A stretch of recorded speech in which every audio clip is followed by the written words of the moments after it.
So this is how you start with the hard narcotics. You start getting this work that's taking a heavy hit. You hitting it light. You got a stamp that's already established, and that having an established stamp that has a reputation is like opening a McDonald's. When people see a McDonald's anywhere it is, they go, "That's McDonald's." Yeah. They don't have to say, "Hey, there's a new restaurant on the corner. I don't know anything about it. Let's go over there and try it. Maybe good, maybe not." It's McDonald's. The stamp is established.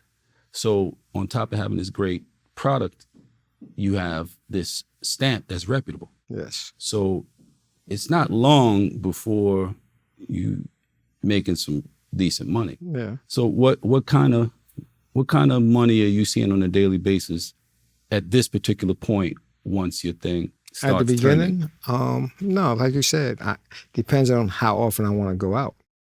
So I can finish that 3.5, but then like you notice, I got a little intelligence with me. Mm-hmm. So for $12.50, I can give a gram of mines for $500 and don't have to come out. So I'm getting the money that I'm responsible for, and I'm still being able to pay and don't have to come out. And $500, how old are you now at this point? Probably 16. $500. Back then it was pretty good. I mean, it would be the equivalent to about $1,800 now. So whatever you could buy with $1,800 today, you could buy with $500 back then. When you put it like that, I was making some good money. You're making some good money. That was another thing that really didn't register with us back then. Yeah. We didn't recognize. We were so busy looking at our elders. One of mine is in the building with us now, thanks to you. Shout out to Tyson. And, we didn't understand. We were so busy looking at their money that we didn't understand how much, respectively, how much money we were making. You know what I mean? There was no value. Right. Because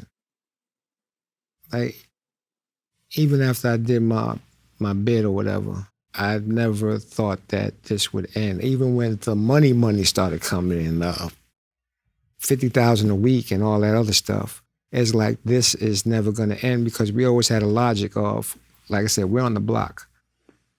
You buy a joint, you're getting $100,000 a joint. If we're getting 10 joints, joint being a kilo, you buying 10 joints, that's $1 million for the crew in a week, because we're getting $100,000. Of course, you got overhead, you have girls that's bagging up, you got security that's taking the packages to the spots. But ain't no one making $1 million from 10 joints, flipping them.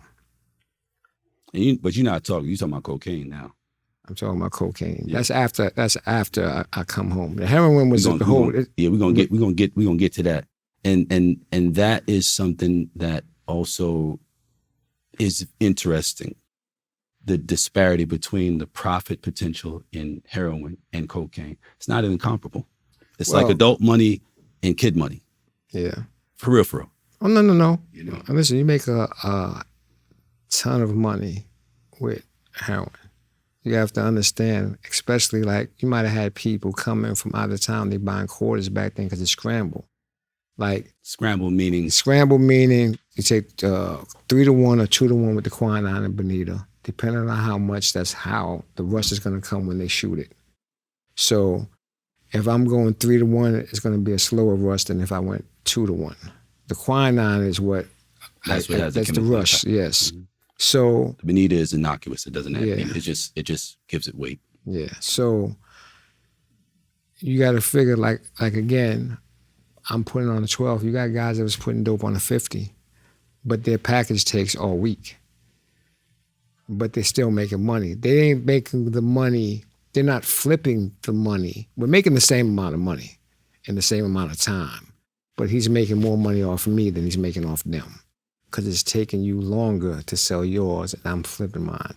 I'm getting a smaller amount of profit margin, but it all adds up at the end of the week. Doing it more frequently. Yes. I mean, which comes out to more work, more table work. Yes. More materials, more bags. More jobs for people that's more working. Employment.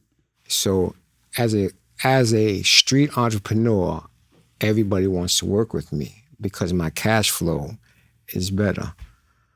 So everybody wants to work for me. What were some of the other names, the other noted names that you came across or were exposed to on 150th at that time? Danny. Skinner. Danny had the green door. Skinner. Chief. Diablo. Cliff. Tyson. So, you know. When did you... Damn, I forgot. What was my man name with the motorcycles? Tillery. Yeah. But see, I was a little dude, like we had 98. So the first time I encountered Bump was for clarity, you talking about Ronnie Bump. Yeah, was he had a BM. So BMs look like spaceships. Like even though they compared now, but you have to remember, like this is back in '82, and he came to, I guess, the number spot that was on 150th Street that later became me and Cat's grocery store when I came home. That used to be the number spot or the gambling spot. And all the old timers, the Diablos, the Chiefs, I believe, I can't say for sure what their business was, but that was where the mob figures were coming at. Because I guess they was doing the numbers. And my first encounter of seeing him or someone pointing him out was he had the BMW.